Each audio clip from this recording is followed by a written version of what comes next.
Magtulong-tulong tayo na hindi makabalik yung pamilya na yan sa politika sa Luzon ng Japan.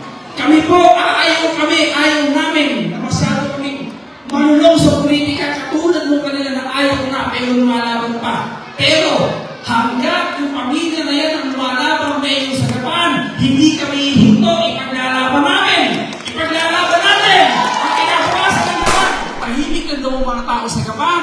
Wala lang daw ibo, pero boboto sila daw ang iboboto, mananaginip po sila. Kayo mismo, alam nyo ang sitwasyon ng lungsod ng Japan noong 2016. Magmula sa pinakamagulo, madaming patayan, madilim. Ngayon po, tinan nyo. Kapag binanggit ang lalawigan ng Malaysia, dati-dati, kabala ko ng iniisip ng tao. Ngayon po, kapag binanggit ang Malaysia, Japan! Ang sinasabi tayo, ano ang gawin nila? Hindi nila mapipigil ang pagtulong namin dito sa mga tao sa lungsod ng Japan. Kaya, mamatay kayo sa inggit! Natutuwa ako dahil pakakailan lang kasama natin dito sila Kapitan Nonong, marami sila dito, mga kaibigan natin, 2016. Nakikiusap ako na pag-iwalaan ninyo na maging mayor. Ang dami kong ipinangako, ang dami kong sinabi, na ang sinasabi naman ng kalaban natin na kasalukuyang mayor kong hindi ito totoo yung sinasabi ko. Napaka-imposible daw. At alam mo ba, Joy, habang nangangako ako at kinukontra nila yun, tinatakot pa nila ang mga tao. Kapag kakadaw nanalo ang mayor noon, magpaparang sila sa Japan, madaming mamamatay, magiging mundo sa Japan.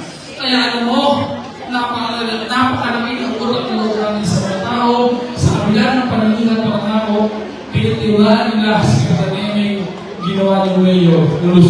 Salamat po sa inyo! Kanina po, nakikinig ako sa sinasabi ni Mayor Lloyd. Lahat na yata ang programa, ibinigay na dito sa Japan.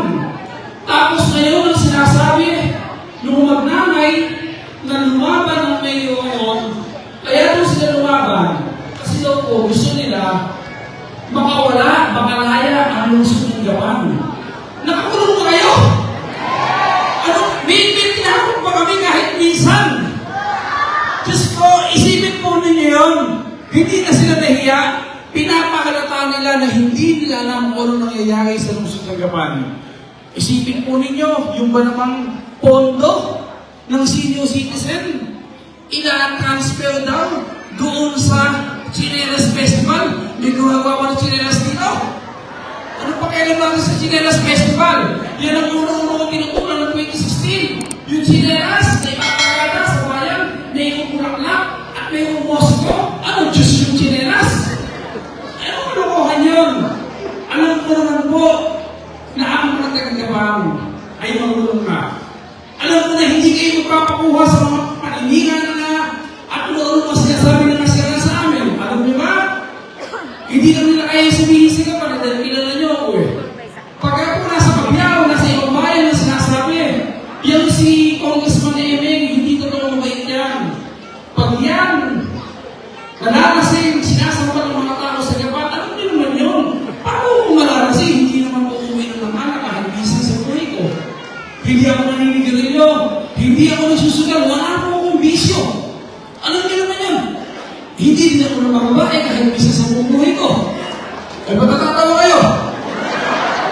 Hindi ko po yun. Wala akong bisyo kahit ano. Sasabihin pa, yun ang pinamimigay ko na mga tulong ay galing daw po sa Pogo. Oo, lahat daw ng sindikato ng Pogo, doon daw nagagaling ang pera na pinamimigay ko. Hindi po totoo, walang Pogo sa Japan.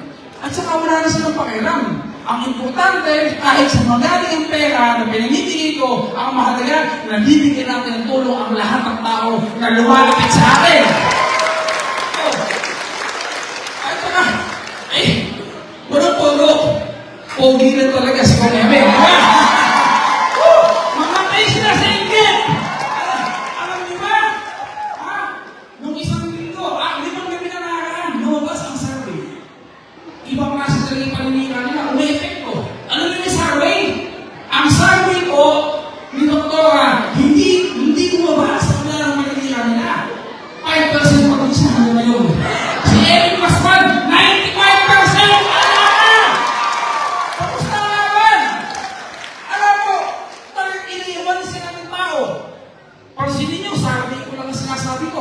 Hindi yung sinasabi-survey ng TeamDB dito sa Japan. Ano po ninyo yung sinasabi nila na tahimik lang daw ang mga tao sa Japan, wala lang daw ibo, pero boboto sila daw ang iboboto, nananaginip po sila.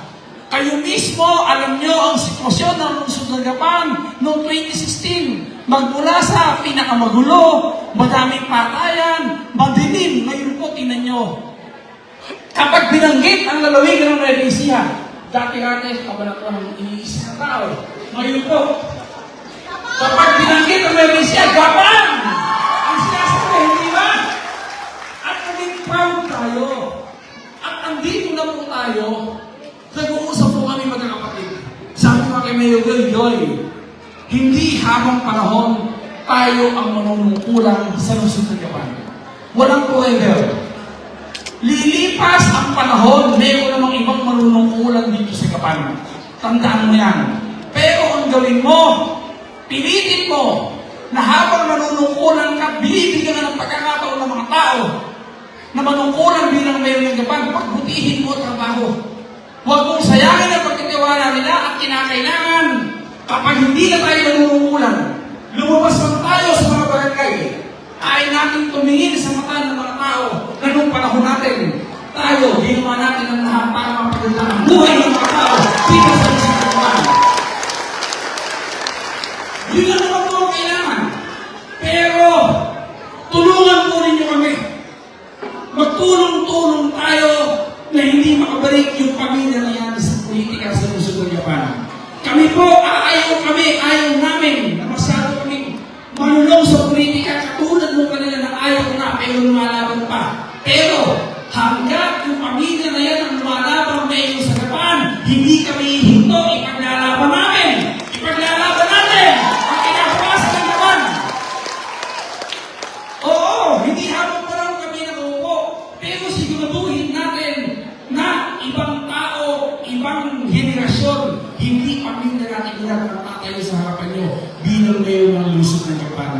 Yun lang po, at ako naman po, bilang congressman, sinisigurado ko sa inyo na hindi po mapapahiya sa inyo dahil kung dati meron lang kayong Mayor Eming, dati Mayor Joy, ngayon po, dalawa na kami na tumatangkilik at tumutulong sa mga tao dito, iba po ang may congressman tayo. Katulad po niyan, gusto ko ibalita sa inyo, nandito po sa Santo Cristo Sur, yung po sa Rigawin Kaliwa, yung mahabang kalsada ron, yung bakante, magtatayo po tayo ng sports complex.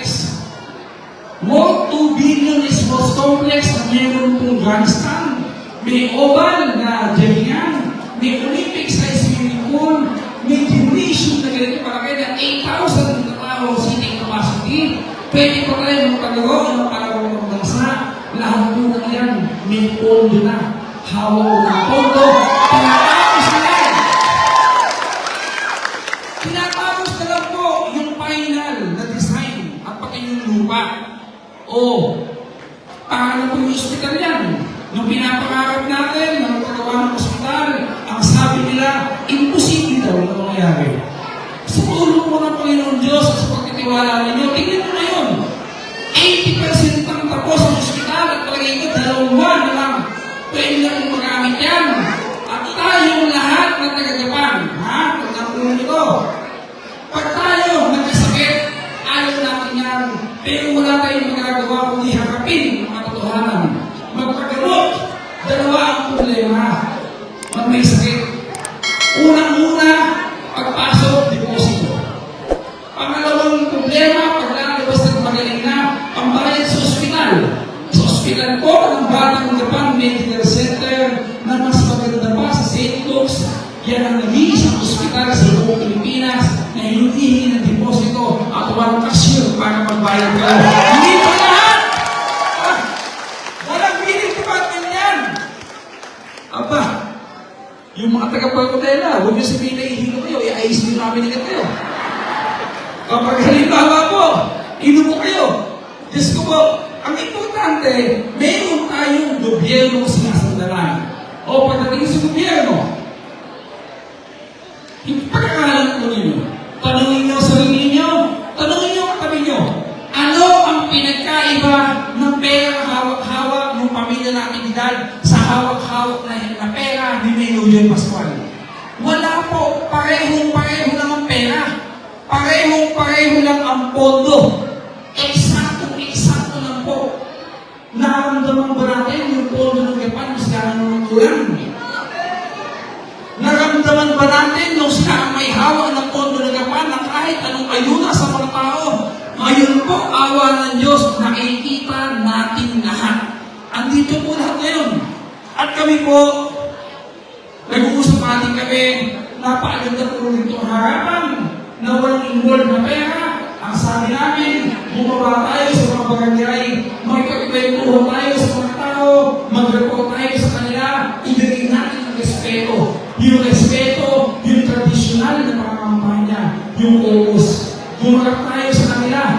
Bagamat, wala po itong pera, kahit sino na involved, andito po kayo, tanda ng pagmamahal sa amin. Marami pong salamat! Salamat po! Salamat! Bibilangin natin lahat ng bahay sa inyo. Ilan ang natin sa bahay inyo? Bawang isa mo kasi umalit.